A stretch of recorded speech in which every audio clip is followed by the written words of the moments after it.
बंधुगण नमस्कार। आम कथा आम व्यथार यही अध्याय को स्वागत करुच्ची भगवान श्रीमंत त्रिपाठी।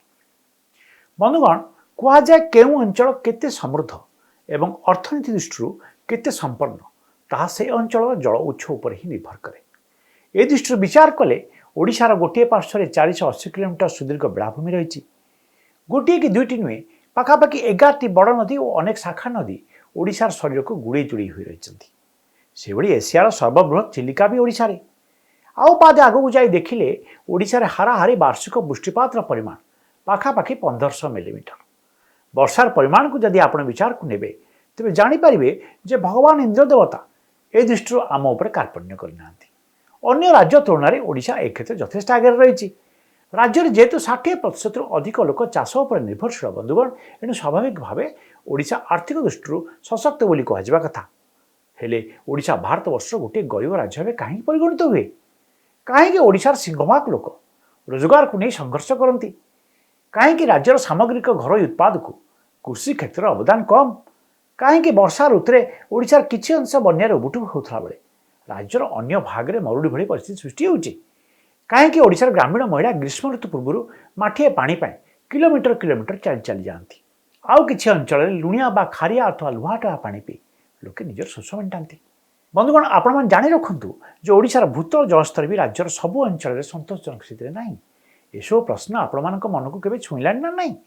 ओडिशार जल संपत्ति को नहीं राज्यवासी गर्वित होगा परिवर्ते जल संकट नहीं वर्षर अधा दिन चिंतार रोचंती। एसबू कारण केवे जानिया को इच्छा होनी? उत्तर खोजा यही अध्याय। हाँ, एक सत्य बंधुगण या कौन पाठ्यपुस्तक ना। जदिओ जल बिना जीवन असंभव तथापि गणमाध्यम यह प्रसंग को नहीं जी तंबी तोफान करने कथा ताहा परिलक्षित हुए ना। आम व्यवस्थापक सभा एभली संगीन प्रसंग में कथा वितर्क करने अथवा निष्कर्ष काढ़ा नहीं केवे चिंता करती से आलोचना न करवा अधिकंतु भल। अति सरल भाव कहले ओडिशा सरकार का जल संपद विभाग रही जल परिचालना नीति में घुम लगी जाइए। सरकार जलसेचन को तुंडर जी प्राधान्य दियंती ना जंत्री तंत्री मुंड से समस्या समाधान पर उद्यम करेनि। बजेट रे अधिक अर्थ बराद हुए एक सत, हेले वर्ष शेष सुधा से सब खर्च हो पारे। आहरी बड़ कथा है राज्य में अन्य सब विभाग जे दुर्नीति मुक्त ता नुहे, किंतु जल संपद विभाग सहित दुर्नीतिर निबिड़ता टिके अधिक। गत किछि वर्ष धरि राज्य सरकार जेते सब जलसेचन प्रकल्प करिसेंती सबुत्रु एही गंध अल्प बहुते बाहरे। थरे शुभ दिगले वर्ष वर्ष धरी यही प्रकल्प सरे ना। आउ जेबे सरे जो आधार में विस्तृत प्रकल्प रिपोर्ट प्रस्तुत होता है ना से नक्शा से अनेक परिवर्तन हो सारी है। बंधुगण आमे बेसी भितर को न जाई केवल जानवा को चेष्टा करवा जे जल संपद क्षेत्र में ओडिशा स्थिति आज क्योंठी? उत्तर आपण मानक मुंड बुलाईदेव। आम आगु कही सारी जो ओडिशार हाराहारी वृष्टिपात होची पाखापाखि 1500 मिलीमीटर। एथुर 77% वर्षा जून रु सेप्टेम्बर मध्य होता है। विशेषकर दक्षिण पश्चिम मौसुमी बायुर सक्रियता पर ओडिशार वर्षार परिमाण निर्भर करे। आहरी सरल भाव हिसाब कर कहले राज्य में प्राय हाराहारी 70 दिन वर्षा होता है, जहाँ उपर आम जल संपद क्षेत्र निर्भर करे। केवल जुलाई अगस्ट मसरे अधा वर्षा होता है। हेले आजिकाली पाणीपाग विज्ञानी मैंने मौसुमी सक्रियता जनित वर्षा संपर्क में से तथ्य रखुना जी अधिक लघुचाप जनित वर्षा संपर्क में कहते।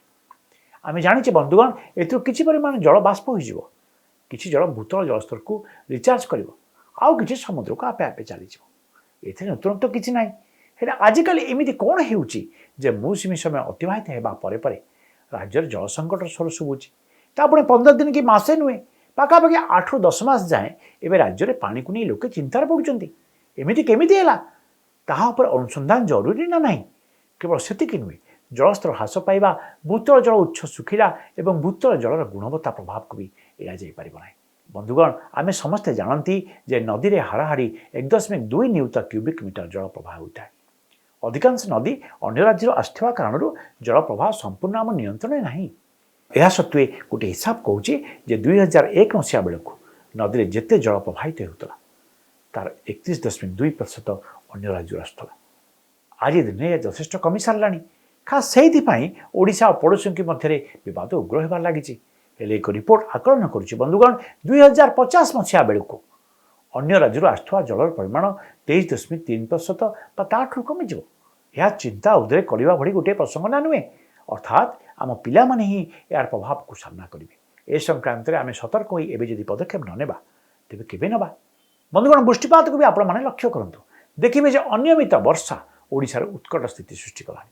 अतएव राज्य में अधिकरू अधिक जलभंडार निर्माण करने को हेले सरकार मानसिकतार यह प्रसंगटी आदम ना केमी रे हीराकुद प्रकल्पर विस्थापन समस्या नहीं एवं भी मझे मझे आंदोलन होन्य प्रकल्पर विस्थापन प्रसंग कथा न कहवा भल एणु ए क्षेत्र में ओडिशार विफलता जल जल दिशुची से आपण जाणी रखु जे ओडिशार 6टी आर्द्रभूमि रही।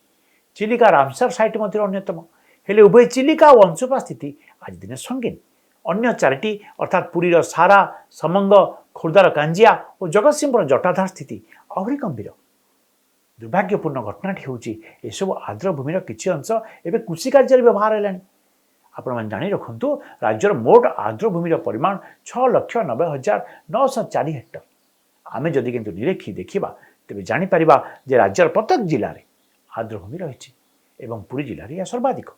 एटर 1,17,523 हेक्टर आर्द्रभूमि जहाँ मोट आर्द्रभूमि 34%। हेले 4टी आर्द्रभूमि नष्ट हो जाइबा परे भी सरकार चेतिबेनी। एमान सुरक्षा गत 200 दशंधि मध्य कौन गोटे भी प्रकल्प को हाथ को नहीं ये केमितिका कथा। बंधुगण बेसी दूर को न जाई गत 20 वर्ष हिसाब देखिले राज्य जल संपद क्षेत्र में प्राय 8 लाख कोटी अधिक टका खर्च होता जमापड़े। हेले राज्य सरकार 2006 मसीह प्रति ब्लॉक रे 35% जलसेचन निज स्वप्न देखाई 2023 मसीह अर्थात आज दिन भी ताहा पूर्ण हो पारा ना। सरकार किसी अंचल जल संपद विकास लगी नुआ प्रकल्प आरंभ कर अन्यपटे केनाल गुड़िक पोती हो आउ गोटे बड़ समस्या भी उभाला।